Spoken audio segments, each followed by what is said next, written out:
Today we're going to do a printmaking project. So printmaking is just a fancy term for stamping, except you have to make your stamp yourself. So we're going to use a piece of styrofoam to make a stamp, and then you're going to stamp it 4 times in a radial pattern around a piece of paper, like this one.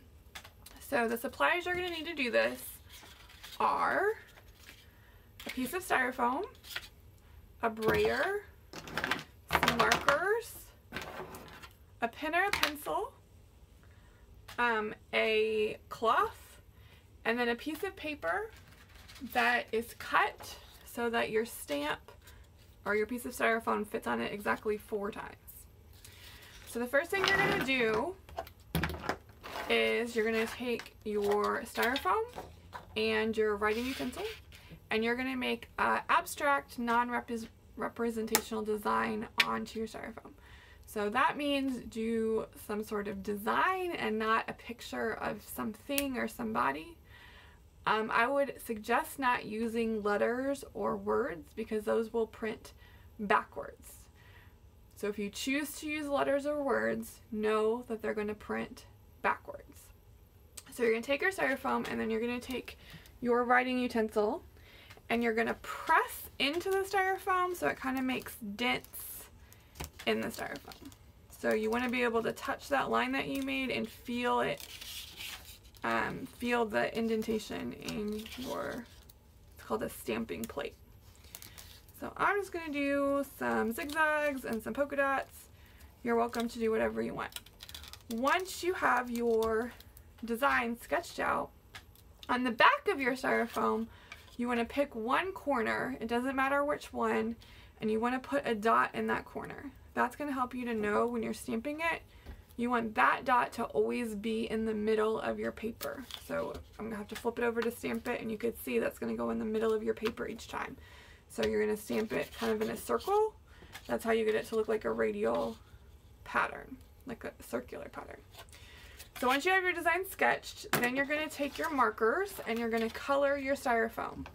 Now know that the markers don't stick to the styrofoam very well. So as you're coloring, you have to be careful. You don't want to rub your hand through the marker or touch the marker because it's going to come off onto you or come off onto your clothes, and we don't want that to happen. So just be aware of what you're doing. Know that the marker is not on the styrofoam permanently, which is what we want because we want it to come off onto our paper.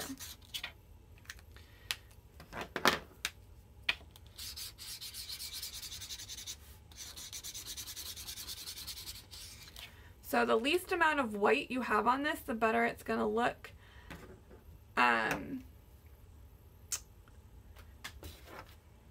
You do have to color your stamp every time you stamp it. So you're going to stamp it 4 times, so you do have to color it 4 times. So you might want to keep that in mind when you're choosing how you're doing it. You don't want to do something overly complicated because you have to recreate it 4 times if you want it to look the same every time you stamp it. Okay, then you're going to take your piece of paper and you're going to take your cloth. Your cloth is a little bit wet and you're going to just use it to get your paper a little wet. The reason you do that is because the water in the paper will help pull the marker off of the stamp better, so your colors on your paper will end up being brighter. So you're going to take your stamp, flip it over. You want to make sure that dot that you drew a few minutes ago goes in the middle of your paper, and then you want to line the corners of the styrofoam up with the corners of your paper. So I'm going to lay this down. You only get one chance. If you accidentally set it down when it's not where you want it to be, just stick with it. If you pick it up and try to move it after it's already touched your paper, it's going to be like a big blur. It's not going to look very good. So just stick with whatever the first chance gets you, but just be careful as you're setting it down to try to get in the right place. Then you're going to take the brayer and use that to press down on your styrofoam to get the markers to transfer from the styrofoam onto your paper. So that's what I colored. So then I have to go back and color it again.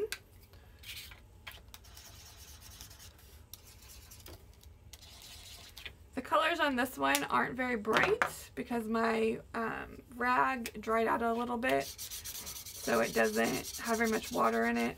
But the colors on yours will be bright like the first one I showed you. They should turn out like that, so don't worry. And if they aren't turning out bright, you know you just need to get a little bit more water in your cloth. So I colored it again, I stamp it again, I make sure that this dot goes in the middle of my paper, make sure that corners of my styrofoam line up with the corners of my paper, lay it down, take the brayer, roll it over it to try to get all that marker to come off onto the paper. And then you're going to do that 2 more times to finish out your paper. So you take it off, you color it again, you turn it so the dot is in the middle of your paper, then you take it off, color it again, flip it over, make sure the dot's in the middle of your paper and the edges of your styrofoam are on the edges of your paper. And that's it.